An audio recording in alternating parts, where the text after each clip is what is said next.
네, 반갑습니다. 김민혁입니다. 자, 주식 시작하는데 어느 증권사 이용하는 게 좋을까요?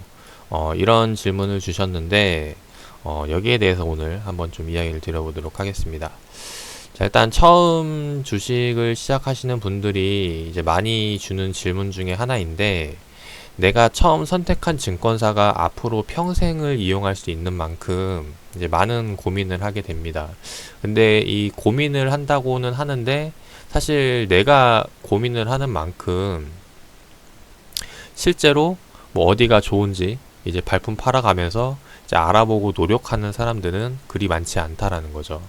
이제 뭐 고민한다고 해봤자 기껏 이제 뭐 수수료 면제 정도 알아보는 거 뭐 이 정도가 될 텐데 이제 왜냐면은 이제 그거 말고는 실제로 각 증권사별로 뭐 이제 다 이용을 해봐야 이제 뭐가 좋은지 또 혹은 뭐가 불편한지 이제 장단점들을 찾을 수가 있는데 해당 증권사 하나만을 이용해보고 내가 좋다 나쁘다를 느끼기까지가 일반적으로는 이제 하루 이틀 만에 해결되는 건 아니기 때문이죠. 이제 그러다 보니까 이런 문제가 생기는데 이제 저 같은 경우는 처음에 동양증권을 이용을 하다가 이제 동양 사태가 터지면서 이제 한국투자증권으로 넘어왔는데 이제 조금 뭐가 편하다고 어 이제 한국투자증권으로 넘어와가지고 지금 이용을 하고 있는데 지금은 이제 뭐 조금 뭐가 편하고 어느 기능들이 이제 불편한지 뭐 이 정도 이제 알 수 있는 수준이라는 거죠. 근데 이게 불편한 기능 하나 때문에 새로 제가 증권사를 바꾼다라는 거는 이미 이 한국투자증권을 쓴 지가 이제 거의 10년이 다 돼가고 있는데 익숙해져 버린 장비를 버리고 이제 새로운 장비로 다시 길들여지기까지가 또 얼마나 많은 시간이 걸릴지 이제 이런 부분들이 모르기 때문에 그냥 이용하고 있는 증권사를 떠난다는 건 이제 사실상 이제 쉽지 않은 결정이 될 거라고 생각이 됩니다. 그래서 한 번의 선택이 이제 평생 갈 수 있으니까 신중을 해야겠고 이제 그렇지만 내가 뭐 아는 게 없다 보니까 뭐 어느 증권사가 좋은지 나쁜지를 구분도 못 하겠고 이제 그러다 보니까 이제 다른 사람들에게 어디가 좋냐라고 이제 물어보는 상황이 생긴다는 거죠. 근데 지금 제가 이야기 드렸듯이 모든 사람 투자자들이 모든 증권사를 이용해 본 사람은 아마 없을 거라고 생각이 돼요. 네, 그러다 보니까 그 질문을 했을 때 어느 증권사가 좋을지 여기에 대해서 답변하기는 상당히 좀 쉽지는 않을 거라고 생각이 됩니다. 자, 지도에서도 이제 증권사를 검색을 하게 되면은 이제 많은 증권사들이 나오는데 지금 증권사를 보더라도 지금 이 서울 중심구에서 증권사를 보더라도 대신, 신영, 뭐 삼성증권, 유안타, KB증권 뭐 그 밖에도 이제 하나투자, 키움, NH 등등등 이제 여러 많은 증권사들이 있는데 보통 일반적으로는 이런 많은 증권사들 중에서 그러니까 일반적으로는 이제 업종에서 예를 들어 보면은 어느 업종에서 어느 기업이 독보적으로 이제 앞서 나가게 되면은 이제 그쪽으로 이제 많은 사람들이 몰리게 되겠죠. 이제 그렇게 되면은 이쪽에서 또 다른 쪽으로 빼내기 위해서 다른 업체들이 경쟁 업체들이 이 독보적으로 나가는 기업보다 더 좋은 상품이라던가 아니면 더 좋은 서비스를 제공을 하게 되는데 증권사 같은 경우는 이렇게 뭐 독보적으로 나가는 거나 이제 특출나게 튀는 증권사가 있는 게 아니다 보니까 사실 혜택 면에서는 거의 비슷하거나 별반 차이가 없다라고 보는 게 맞을 것 같습니다. 그래서 예전에는 뭐 차이가 났다면은 뭐 조금 이제 인지도 떨어지는 데서 먼저 이제 수수료 면제 혜택을 제시를 했겠죠. 그래서 고객을 유치했었는데 지금 시점에서는 뭐 모든 증권사가 웬만하면은 이제 수수료 면제 서비스를 제공을 하고 있는 부분이기 때문에 사실 크게 의미는 없다라고 보여집니다. 그래서 다시 이제 본론으로 넘어와서 그렇다는 이제 결국 어느 증권사를 이용하는 게 좋을까요? 여기에 대한 질문에 대해서 답변을 드려본다면은 어, 한 가지예요. 뭐냐? 내가 원하는 목적이 있죠. 네. 내가 어떤 목적을 가지고 그 증권사를 찾아갈 건지, 그것만 정하시면 됩니다.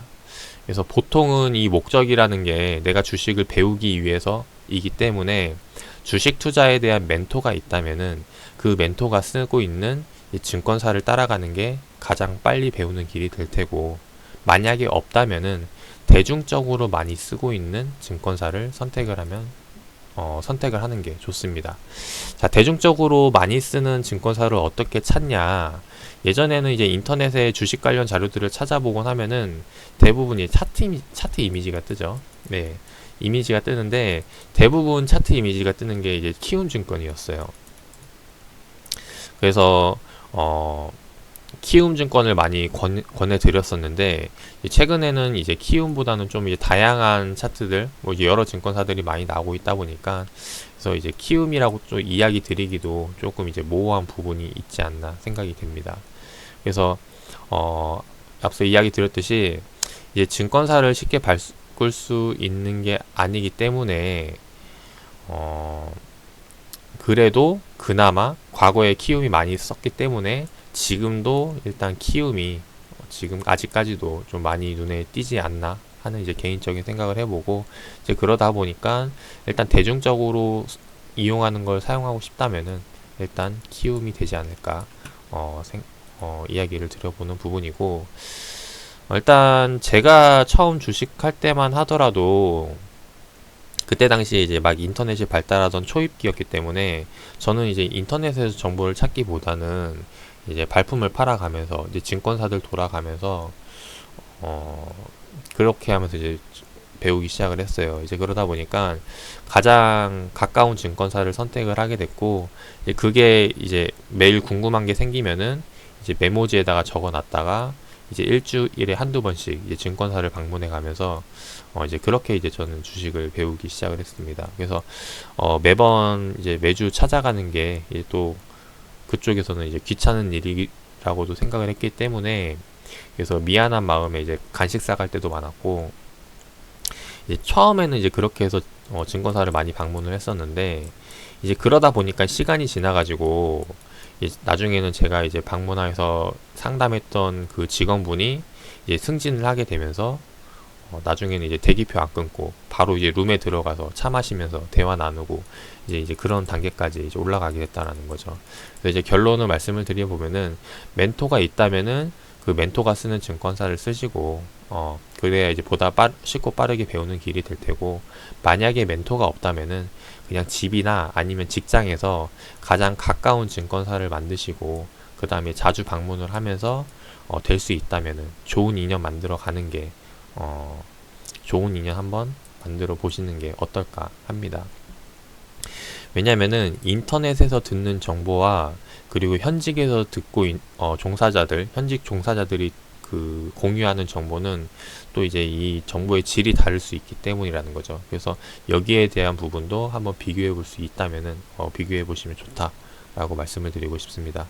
그래서 이거 말고는 사실 각 증권사별로 프로그램마다 약간씩 장단점들이 있기는 한데, 증권사 프로그램이라는 게 이제 태초에 그 처음에 로직이 있죠. 그 프로그램 만들 때 그게 나오는 게 이제 한 줄기에서 이어져 나오던 거다 보니까, 이제 정확히 제가 알기로는 그 프로그램이 이제 2개인가 3개에서 출발을 한 걸 거예요. 그래서 여기에서 이제 많은 증권사 프로그램들이 만들어졌기 때문에 사실 크게 그 다르거나 하진 않아요. 기능면에 있어서 다르거나 하진 않고, 뭐 이게 차이점이 느껴질 정도의 실력이라면은 아마 그러니까 그 정도의 실력까지 오게 된다면은, 그런 고민을 하는 분들이라면은 아마 뭐 어느 증권사 쓸지 고민을 하는 시간에 더 좋은 기업을 찾기 위한 고민을 하지 않을까 하는 생각이 됩니다. 왜냐면은 그 더 좋은 기업 찾는 그 시간조차도, 그러니까 이 증권사를 찾는 시간조차도 더 아깝게 느껴질 거라고 생각이 되기 때문이라는 거죠. 그래서 이런 부분들을 말씀을 드리고 싶었고, 그래서 아무쪼록 증권사 어디 쓰는 게 좋을까요? 여기에 대한 질문에 대해서 좀 답변을 드려봤고, 많은 도움이 되셨기를 바라면서, 다음번에도 누가 또 어느 증권사가 좋냐라는 이런 질문을 해온다면은 이 영상을 추천해 주시길 바라면서 저는 여기서 인사드리도록 하겠습니다. 감사합니다.